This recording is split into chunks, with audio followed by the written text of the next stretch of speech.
ओला नारळ बोललं की भाजी नाहीतर मोदक नाहीतर काही वेळेला चटणी, बट आपण ओल्या नारळाची पटकन बनवणार आहोत बर्फी। एका नारळाचे अजून काहीतरी खूप छान झटपट होते आणि घरच्या घरी करणार आहोत। एक नारळ फोडून त्याच्यातलं पाणी काढून घ्यायचं आणि वरती जी स्किन आहे ना टर्फल तो काढून घ्यायचा आहे, नाही काढला तरी चालतोय, पण व्हाईट दिसण्यासाठी बर्फी म्हणून मी स्किन काढून घेते। आणि ही बर्फी तुम्ही उपासालाही खाऊ शकता आणि आता उपाशी चालू आहे, नवरात्री चालू असल्यामुळे ही बर्फी कधीही खाऊ शकता। बिना उपासाचे कोणतेही इन्ग्रेडियंट्स यामध्ये मिक्स नाही करून घेतलेले बर्फी मध्ये। तुम्हाला जर खोबरा किसण्यासाठी जर कंटाळा येत असेल तर मिक्सरलाही लावू शकता। मिक्सरला लावताना दरदरा ग्राइंड करून घ्यायचंय। खोबरा किसताना बारीक होलांची किसणी असते ना त्याने किसून घ्यायचंय, मोठ्या होलांच्या किसणीने नाही किसून घ्यायचं खोबरा। मी बदाम फक्त गार्निशिंग साठी घेतले, जास्त काही ड्रायफ्रूट यामध्ये मिक्स नाही करून घेणार। ड्रायफ्रूट जर तुम्हाला जर खूप सारे जर मिक्स करायचे असतील तर खूप सारे ड्रायफ्रूट तुम्ही बर्फीमध्येही मिक्स करू शकता। पहिल्यांदा प्लेटला घी ग्रीस करून ठेवायचं साईडला। 2 चमचे घी आणि साखर मिक्स करून पाणीही मिक्स करून घ्यायचंय। पाणी मी 5 ते 6 चमचे मिक्स करून घेतलं, म्हणजे 1/4 कप मी पाणी मिक्स करून घेतलं। साखरेचा पाक चिपचिप होतपर्यंत शिजून घ्यायचंय, नाहीतर एक तारी जरी साखरेचा पाक बनवून घेतला तरी चालतोय। गॅसची फ्लेम स्लो ठेवून किसलेला खोबरा मिक्स करून घ्यायचा आणि स्टर करून घ्यायचंय। नारळाची बर्फी बनवायला जास्त वेळही लागत नाही आणि काही मिनिटातच बर्फी होते। आणि याच्यामध्ये कार्डमम पावडर, वेलची पावडर 1/4 टीस्पून मिक्स करून घ्यायचे।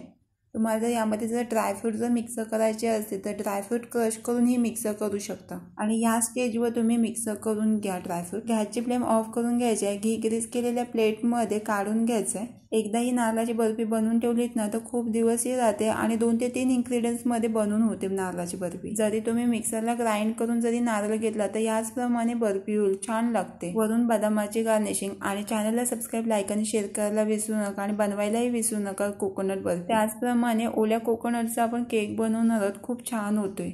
1 कप बारीक रवा आणि मी मिक्सरमध्ये मिक्स करून घेतलेला आहे। केकमध्ये मी घी न मिक्स करता कोकोनट ऑइल मिक्स करून घेते 2 टीस्पून। या केकमध्ये तुम्ही मेल्टेड बटर नाहीतर घी नाहीतर ऑइलही मिक्स करू शकता। दही जर एकदम जर खट्टा असेल तर दही थोडा कमी मिक्स करून घ्या। मी 1/4 कप थोडा कमी मिक्स करून घेतलंय दही। आणि जर दही जर खट्टा नसेल तर 1/4 कप मिक्स करून घ्या दही। शुगरही मिक्स करू शकता, मी जागरी मिक्स करून घेते, मी किसून घेते कारण की पटकनही मेल्ट होतो।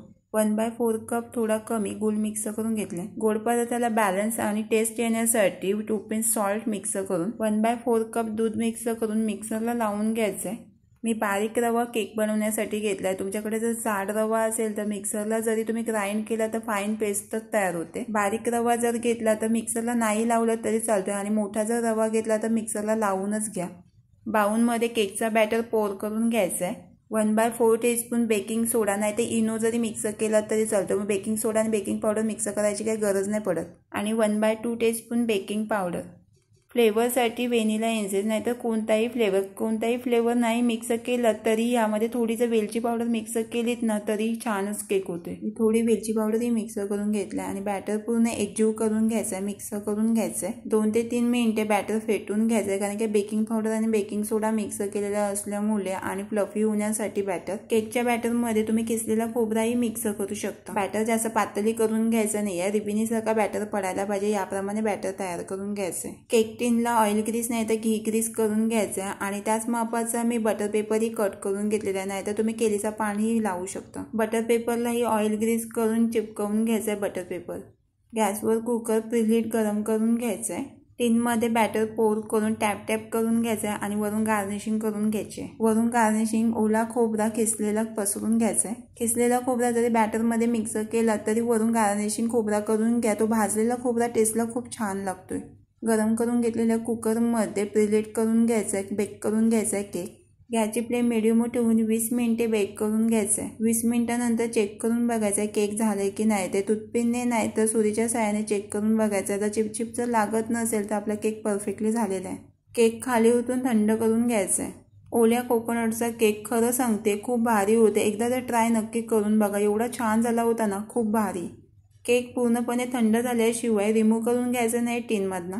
गरम गरम जर केक असेल तर परफेक्टली टिनमधनं केक निघत नाही, म्हणून थंड करून घ्यायचं नाही तर तुटून मुटून निघतोय केक। वरती जी कोटिंग केली होती ना कोकोनटची ती भाजलेली असल्यामुळे 1 नंबर केक होते आणि खरं सांगते टेस्टला तर खूप भन्नाट लागत होता। एकदा तर ट्राय नक्की करून बघा आणि एकदा केक बनवलात ना तुम्ही डबल टिबल बनवाल, एवढा 100% सांगते, एवढा छान होते। सर्व केकांपेक्षा मला हा केक खूप आवडला।